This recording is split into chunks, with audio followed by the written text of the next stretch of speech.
Assalamualaikum warahmatullahi wabarakatuh. Hai semua, jumpa lagi di channel YouTube Nia Hermanto. Apa kabar teman-temanku semua? Semoga selalu dalam keadaan sehat ya, dimurahkan rezekinya, dilancarkan segala jalan urusannya, dan tetap semangat. Di video kali ini masih lanjutan dari video pesanan kemarin. Kali ini aku bakal share resep tentang orderan snack box-nya. Yang pertama aku bakal share resep kue lapis bestseller banget, yaitu kue lapis pelangi. Sekarang kita lanjut ke pembuatannya. Yang pertama kita bakal rebus santannya terlebih dahulu. Aku pakai santan 1650 ml santan dari 1 butir kelapa ukuran besar. Nah, ini bakalan kita rebus sampai santannya mendidih tapi tidak pecah. Jadi harus benar-benar diaduk terus ya. Kalau udah mendidih kita sisihkan, tunggu sampai dingin. Sekarang kita bakal bikin untuk adonannya. Kita siapin ada 500 gram tepung tapioka, 250 gram tepung beras, 1 bungkus vanili bubuk, 250 gram gula pasir, dan 1 sendok teh garam. Semua bahan-bahan ini bakal kita aduk rata terlebih dahulu. Kalau santannya sudah benar-benar dingin, boleh kita campur dengan bahan kering ini. Usahakan untuk masukin santannya itu bertahap ya teman-teman. Jadi kita masukin sedikit dulu, kita aduk rata, kita campur antara tepung dan santan supaya dia agak mengental. Setelah itu baru masukin sisa santannya dan tinggal diaduk rata aja. Bikin kue lapis ini super gampang banget, aku yakin semua teman-teman pasti bisa.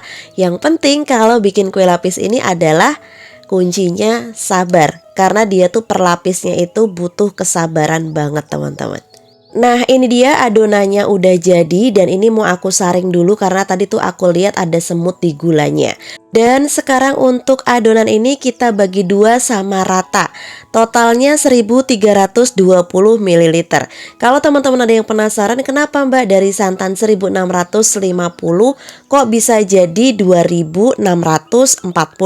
Nah, kalau udah adonan dicampur semuanya antara tepung dan santan, otomatis komposisinya dia bakal meningkat. Untuk adonan yang pertama kita bakal tambahin pewarna makanan putih. Ini bisa teman-teman beli secara offline ataupun online.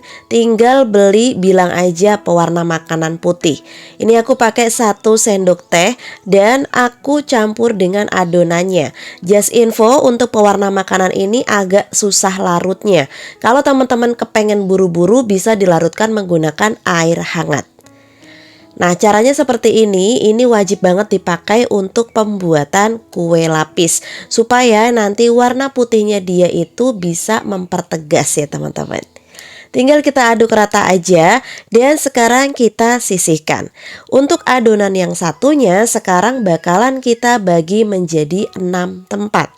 Yang mana di setiap warna nanti berat totalnya ini adalah 220 ml. Nah, ini aku pakai wadah plastik aja supaya gampang untuk dicucinya nanti. Di sini aku kasih warna biru, ungu, merah, oranye, kuning ya teman-teman. Jadi tinggal disesuaikan dengan teman-teman mau warna apa gitu ya. Pokoknya tinggal disesuaikan dengan keinginan masing-masing. Nah, untuk ngaduknya sendiri aku juga pakai sendok plastik aja. Kenapa aku menggunakan sendok plastik? Karena setiap warna yang nanti bakalan kita tuang setelah itu sendoknya wajib bersih lagi ya. Jadi kalau kita pakai sendok plastik dia bakalan mudah dicuci. Selanjutnya di sini aku udah siapin loyang. Aku pakai loyang ukuran 20 x 20 cm x 7 cm untuk tingginya. Nah, ini kita olesin minyak tipis-tipis aja. Setelah itu bakal aku panasin sebentar, kurang lebih selama 2-3 menit. Nah, usahakan saat tadi kita bikin adonan sambil kita manasin kukusan. Kalau kukusannya udah mendidih seperti ini kan jadi cepat untuk masaknya ya teman-teman. Oke, ini untuk loyangnya udah panas. Jadi kalau aku biasanya suka aku panasin sebentar kayak gini ya teman-teman. Nah, kita tuang pertama kali adalah warna ungu dulu. Tapi bebas teman-teman mau warna apa aja. Dan ini tips dari aku, untuk layer pertama usahakan teman-teman itu bikinnya agak tebal ya teman-teman. Karena kalau yang pertama itu untuk kunci supaya nggak gerak kemana-mana untuk adonan yang selanjutnya. Nah, untuk layer pertama warna ungu ini udah set, lanjut kita masukin adonan putihnya. Selanjutnya setelah 5 menit kalau ini udah set lagi, kembali kita masukin untuk adonan yang warna ungu. Begitupun seterusnya ya teman-teman. Jadi setiap warna itu kita bagi jadi 2 adonan, dilapis dengan adonan yang putihnya. Untuk adonan yang putih aku pakainya juga sama 110 ml. Nah teman-teman tinggal diratain aja dan dikukus sampai semua layer ini selesai. Nah jajanan tradisional manis legit ini jadi salah satu best sellernya isian snack box aku ataupun pesanan untuk pengajian atau untuk arisan. Karena emang penampilannya menarik, rasanya legit dan harganya murah meriah, hanya 2000-an aja. Nah ini udah di layer terakhir yang warna merah. Sekarang kita bakal kukus selama 20 menit. Untuk ngukus dari pertama sampai terakhir kita hanya menggunakan api sedang cenderung kecil. Teman-teman jangan menggunakan api besar kalau tidak mau gagal ya. Nah ini masih ada adonan sisa putihnya, aku tidak pakai karena aku kepengen yang terakhir itu adalah layer warna merah. Nah setelah 25 menit tadi aku kukus, sekarang bakal kita angkat dan ini biarkan sampai benar-benar dingin baru kita keluarkan dari cetakan. Kalau aku biasanya aku tunggu sampai 5-6 jam baru aku keluarin dari cetakan ini. Tapi aku punya tips buat teman-teman yang lagi diburu-buru kepengen banget jadi untuk kue ini. Untuk loyangnya teman-teman bisa banget dikipasin atau direndam ya, menggunakan air di dalam apa tuh namanya, nampan ya teman-teman. Jadi nampannya diisi air terus tinggal loyangnya ditaruh aja, plus dikipasin, itu nanti insya Allah dia cepet dinginnya. Oke, ini setelah 5 jam aku baru keluarin dan aku biasanya pakai bantuan spatula untuk apa ya, buka bagian pinggirnya teman-teman supaya nanti pas dikeluarin seperti ini dia tuh mudah dan mulus kayak gini. Bisa dilihat untuk nampannya itu bener-bener bersih, nggak ada yang tersisa sama sekali. Oke, aku mau kasih lihat untuk hasilnya yang bagian atas. Kalau tadi ungu itu bagian bawah, untuk bagian atasnya ini kita yang warna merah cantik seperti ini. Untuk memotongnya di sini kebetulan aku punya pisau untuk kue tar ya teman-teman. Ini tuh gampang banget. Kalau teman-teman nggak punya pisau khusus untuk memotong kue lapis ini karena harganya lumayan, teman-teman bisa menggunakan pisau plastik kue tar ini. Ini juga gampang banget, nggak perlu dilapisin pakai plastik lagi, nggak perlu diolesin pakai minyak lagi, dia udah bisa motong seperti ini. Mohon maaf potonganku nggak rapih-rapih banget dan layarnya juga tidak serapih para suhu-suhu di luar sana yang biasa jualan kue lapis ya teman-teman, karena aku juga bikinnya nggak setiap hari. Nah ini juga aku masih belajar teman-teman, jadi mohon maaf banget. Tapi alhamdulillah untuk layernya ini tegas banget ya, warnanya cantik, manisnya juga pas, nggak bikin enek, dan yang pastinya ini bisa jadi ide jualan teman-teman juga.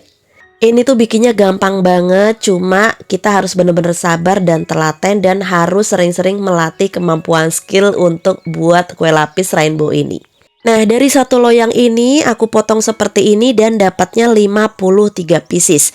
Sebetulnya dari satu loyang ukuran 20 ini teman-teman bisa juga dipotong menjadi 60 ya. Tapi kalau menurut aku ukuran 60 itu agak ketipisan. Jadi biasanya kalau motong itu aku suka melencong-melencong gitu teman-teman. Dan aku pas di ukuran potongan jadi 53 pieces ini. Untuk pengemasan di sini aku menggunakan plastik OPP ukuran nomor 6 dan tinggal kita kasih tambah stiker gini aja supaya mempercantik dan jadi daya tarik pembeli. Oke, kue lapis kita udah jadi dan untuk harga jualnya ini aku jual di harga Rp2.000 aja. Sekarang aku bakal kasih lihat untuk tekstur dan juga hasil akhir dari kue lapis yang kita buat. Ini kenyal-kenyal, enak banget, manisnya pas, nggak bikin enek. Teman-teman wajib cobain. Sekarang kita lanjut ke menu yang kedua. Ini juga adalah jajanan tradisional yang manis legit yang pastinya semua orang suka. Dari anak-anak, orang dewasa maupun orang tua. Ini dia dadar gulung yang bikinnya praktis banget. Aku yakin semua teman-teman pasti bisa. Dadar gulung ini tuh enak banget karena kita masaknya pakai cinta, cie. Teman-teman, ini tuh bikinnya gampang banget. Jadi ya udah, sekarang aku bakal ajak teman-teman semua untuk belajar bikin dadar gulung. Barangkali di sini ada teman-teman yang baru nikah yang belum pernah bikin kue tradisional. Yuk kita bikin kue tradisional yang mudah ini. Step pertama di sini aku bakal sisir gula merahnya dulu. Aku pakai gula merah 200 gram. Ini kita potong-potong kayak gini supaya nanti mudah untuk cairnya. Lanjut kita siapin air. Untuk banyaknya air aku hanya pakai 50 ml air aja.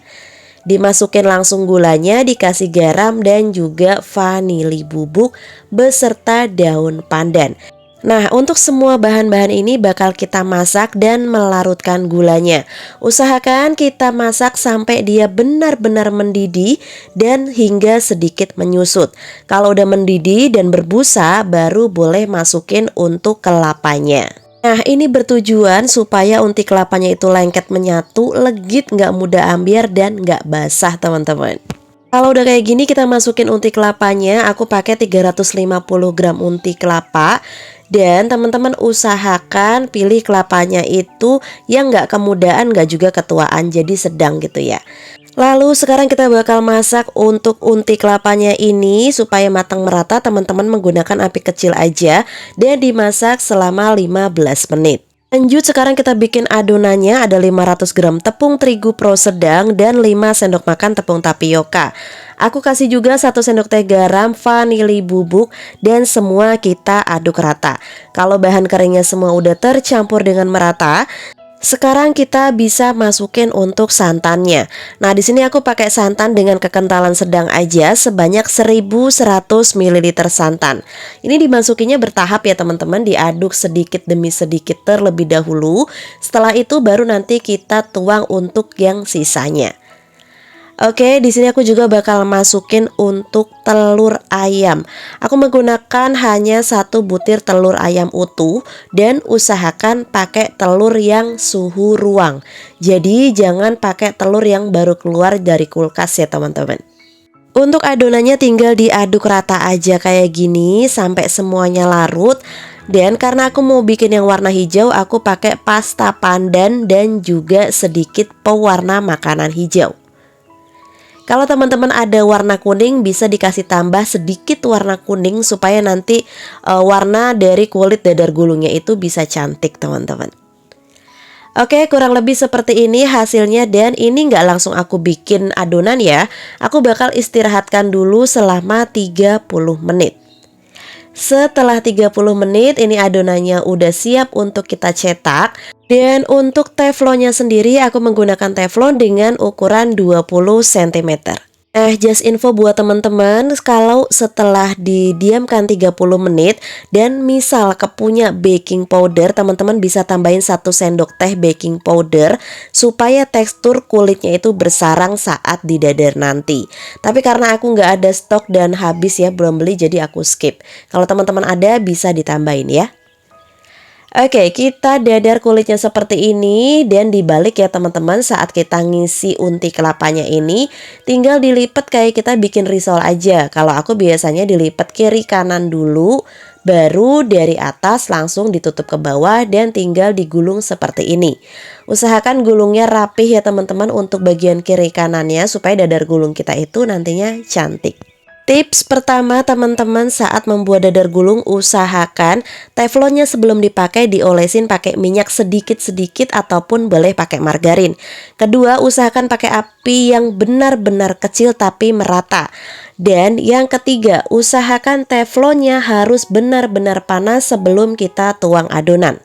Kenapa sih Mbak teflonnya harus nunggu panas dulu? Supaya nanti kulit dadar gulung kita itu luarnya bersarang cantik teman-teman. Beda halnya kalau kita bikin risol, kulitnya harus benar-benar mulus. Tapi kalau dadar gulung kita harus bikin dia bisa berpori. Kurang lebih seperti ini untuk pengisian unti kelapanya. Aku menggunakan 1 sendok teh unti kelapa. Dan di sini agak kita ratakan sedikit memanjang supaya nanti untuk dadar gulung kita itu dia padat ya teman-teman. Jadi kalau kepengen kulitnya bagus, teman-teman setelah angkat kulitnya itu jangan langsung dituang adonan dulu ya. Tapi untuk teflonnya dipanasin lagi. Kalau udah sedikit ngebul, baru teman-teman tuang adonan lagi dan tinggal dipanggang aja. Nah ini dia semua dadar gulung aku udah jadi dan udah aku kemas juga menggunakan plastik OPP yang ukuran 9 cm. Tinggal dikasih stiker seperti ini atau bisa dikasih irisan daun pandan sebagai pemanis. Dari satu resep ini aku bisa mendapatkan 52 pieces. Tapi tadi yang duanya sobek ya teman-teman, jadi total semua ini ada 50 pieces. Ini dia hasil akhirnya. Dadar gulung aku manis banget, rasanya enak walaupun dia manis tapi nggak bikin enak. Karena manisnya itu pas, teman-teman wajib cobain resep dadar gulung ini.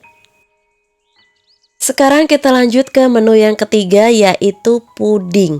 Aku yakin semua teman-teman bisa bikin puding. Tapi kali ini aku bakal bikin puding mangga yang ekonomis tapi rasanya bikin nagih. Dan setiap ada acara kebanyakan tetangga aku dan customer aku selalu repeat order. Ini dia resep puding mangga ekonomis ala aku. Siapin 1 bungkus Nutrijel rasa mangga ini ukuran besar, 1 bungkus agar-agar swallow plain, dan 1 sendok makan tepung maizena. Tambahin juga untuk susu kental manisnya kurang lebih sebanyak 2 saset ya teman-teman. Dan dikasih 1 bungkus pop es rasa mangga dan sejumput garam. Lalu untuk gula pasirnya aku hanya menggunakan 100 gram aja. Untuk airnya aku menggunakan kurang lebih sebanyak 1500 ml air. Nah teman-teman, aku mau kasih tips ya. Kalau semisal teman-teman kepengen pudingnya itu tidak mudah mencair, teman-teman usahakan untuk kadar airnya dikurangin dari takaran aslinya. Misal takarannya itu ada di 1000 ya, dan teman-teman itu kepengen tidak mudah basi, ya udah untuk takaran airnya bisa dikurangin 100 atau 150 ml.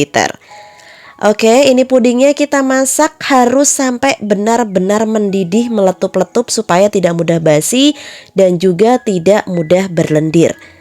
Kita biarkan dulu ya sampai hangat-hangat kuku, sampai uap panasnya hilang. Dan aku juga bikin untuk puding yang rasa coklat. Jadi aku punya stok yang mangga cuma sedikit tadi itu. Kebetulan ada puding coklat, ya udah aku pakai puding coklat aja supaya bisa jangkep gitu ya. Jangkep kayak apa ya? Bisa cukup lah untuk pesanan pudingnya. Karena aku butuh puding 120 cup, jadi ya udah aku pakai stok puding yang ada di rumah aja. Di sini aku pakai cup yang langsung pakai tutup gini ya teman-teman, ukurannya ada di 65 ml. Kita isi jangan sampai penuh-penuh banget, jadi sisain ruang sedikit aja supaya dia nanti pas ditutup itu nggak melebar. Oke, kurang lebih seperti ini. Dan just info untuk cup puding ini dia tidak tahan panas. Jadi teman-teman kalau semisal mau masukin pudingnya usahakan harus hangat-hangat kuku. 1 resep puding mangga yang aku bagikan ini bisa jadi 47 pieces. Nah untuk sisanya biar bisa jadi 120 aku pakainya puding coklat tadi. Kalau pakai cup puding seperti ini tuh enak banget, praktis teman-teman. Jadi untuk sendoknya itu bisa langsung ditaruh di bagian atasnya kayak gini. Jadi nggak harus nyari-nyari nih, aduh ketinggalan nih sendoknya, aduh nggak ada sendoknya nih, gimana makan pudingnya gitu ya. Jadi kalau teman-teman lagi butuh cup puding, rekomen dari aku coba pakai cup puding ini. Dia juga ada berbagai ukuran, dari ukuran paling kecil sampai ukuran yang terbesar 100 ml dia juga ada. Oke, puding udah selesai. Sekarang aku lanjut mau bikin menu yang terakhir yaitu risoles rogut. Risoles ini tuh udah sering banget aku bikin, gak tahu berapa video yang udah aku bikin, mungkin 10. Karena emang sering banget banyak yang repeat order ini dan banyak yang pesan di aku. Seperti biasa ya, untuk bumbunya aku hanya pakai bawang merah, bawang putih dan juga kemiri. Dan tadi untuk isiannya ada kentang wortel yang udah aku potong-potong dadu kecil, udah dicuci bersih dan juga udah ditiriskan untuk wortelnya.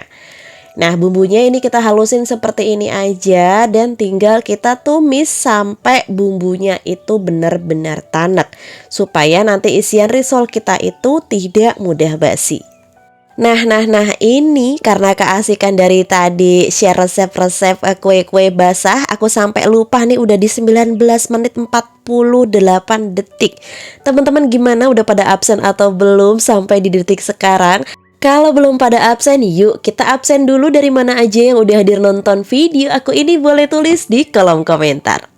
Udah pada absen? Kalau udah, sekarang kita lanjut ke masak isian risolesnya lagi. Kentang wortel udah masuk, seasoningnya juga kita masukin. Seasoningnya gampang, cuma garam, penyedap rasa, gula pasir, dan juga lada bubuk. Jangan lupa dikasih penyedap rasanya itu yang rasa sapi. Kalau bener-bener kepengen mirip sama risoles dagangan aku. Oke, ini kita bakalan rebus ya untuk kentang wortelnya ini. Tadi aku kasih air sedikit ya teman-teman supaya mudah lunaknya. Dan sekarang lanjut kita bakal masukin kental manis. Karena di sini harga jualnya ekonomis, hanya Rp2.000 aja. Jadi untuk susunya aku menggunakan kental manis. Kalau teman-teman kepengen rasanya lebih enak dan dijualnya lebih premium, bisa menggunakan susu UHT atau susu full cream ya. Nah, barusan aku juga masukin untuk irisan daun bawang seledri. Tips dari aku sih, lebih banyakin daun seledrinya supaya nanti aromanya lebih keluar dan lebih enak teman-teman. Oke, ini aku udah cairin untuk tepung terigu. Ada di 5 sendok makan tepung terigu. Dikasih air sedikit, diaduk rata, dan ini tinggal dicampur dengan isian risolesnya. Tinggal dimasak, diaduk-aduk seperti ini. Kenapa sih Mbak harus menggunakan tepung terigu? Supaya adonan risoles rogut ini dia menyatu dengan yang lainnya. Karena risoles rogut itu identik isiannya itu benar-benar creamy teman-teman. Oke, ini aku bagi menjadi 2 wadah ya, jadi 2 nampan seperti ini. Sebelum kita gunakan jadi isian risoles, ini wajib banget harus benar-benar dingin sebelum kita gunakan. Sekarang kita bakal bikin adonan kulitnya. Aku di sini langsung aja bikinnya sebanyak 2 kilo tepung terigu. Aku pakai yang segitiga biru ya teman-teman, dan 20 sendok makan tepung tapioka. Ditambah 3 bungkus susu bubuk, 2 bungkus lada bubuk, dan 1 sendok makan garam. Nah, aku juga menggunakan 6 butir telur ayam. Ini yang bener-bener harus suhu ruang ya, jangan keluar dari kulkas teman-teman.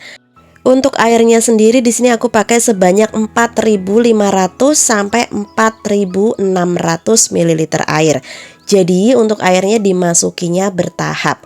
Kalau teman-teman kepengen bikin hanya 1 kilo atau setengah kilo teman-teman, tinggal dibagi aja untuk komposisi resep adonan ini. Nah, yang terakhir tadi aku masukin ada minyak sayur sebanyak 8 sendok makan minyak sayur. Kalau udah seperti ini tinggal kita aduk rata aja dan dibiarkan kurang lebih selama 15-20 menit baru bisa kita cetak. Oke, step pertama sebelum kita nyetak kulitnya, wajib banget untuk teflonnya dipanaskan terlebih dahulu menggunakan api kecil aja. Dan teflonnya untuk pertama kali teman-teman olesi menggunakan minyak. Minyaknya bisa boleh pakai kuas, boleh juga tisu yang dikasih minyak terus dioles-oles seperti itu. Tujuannya supaya nanti kulit yang kita buat itu mulus dan tidak mudah gosong. Untuk teflon yang aku gunakan ukurannya 20 cm ya teman-teman. Kalian bisa menggunakan teflon ukuran berapapun, 20, 22, itu sesuaikan dengan kebutuhan masing-masing.